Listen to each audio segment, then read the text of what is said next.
Hi, so I'm finally back, and due to popular request, I have a 1656 Jacob Stainer instrument to show you today. Now, I think you'll have to forgive me because when we record these violins, I'm just generally thrilled to be trying them all out, experimenting with the sound. All of the history, the research, all that comes later, so I feel a bit as if I've forced this instrument, but first let's take a listen. Okay, this is a Steiner instrument made in 1656. So this is a German instrument.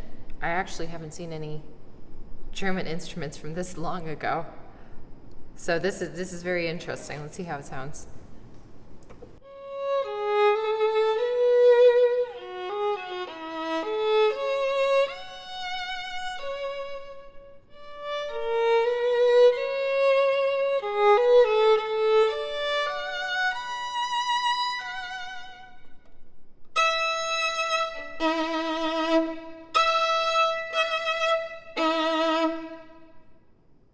So my first impressions of this violin were not super favorable. I found it kind of nasal and difficult to play.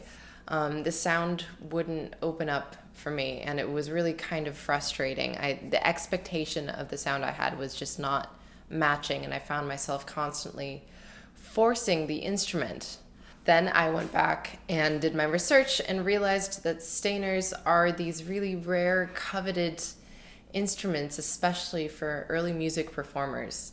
They have a small sound, and it's really kind of perfect for Baroque chamber settings. In fact, Bach and Mozart both owned Steiner violins, which is really kind of cool.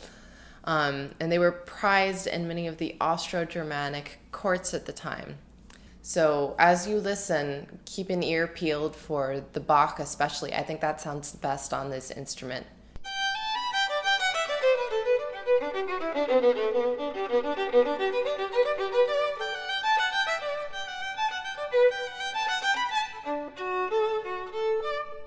Because there's no need to force it. And the Tzigane, where it's all on the G string, is a little bit all over the place. So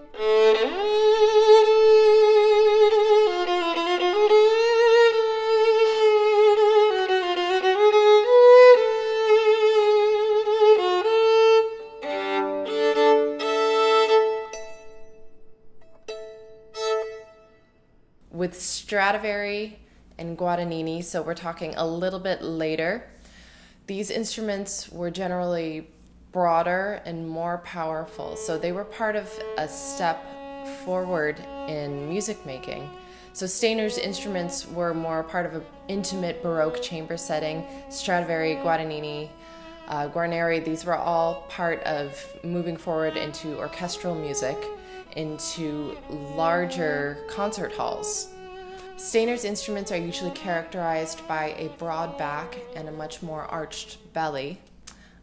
He often did a lot of scroll work with lions, angels' heads, women. The instrument that I was looking at, unfortunately, didn't have any of this. He also used a varnish that was comparable to Cremonese, so it ranged from an amber to an orangey red. And now that we understand a little bit more about the instrument itself, let's listen again.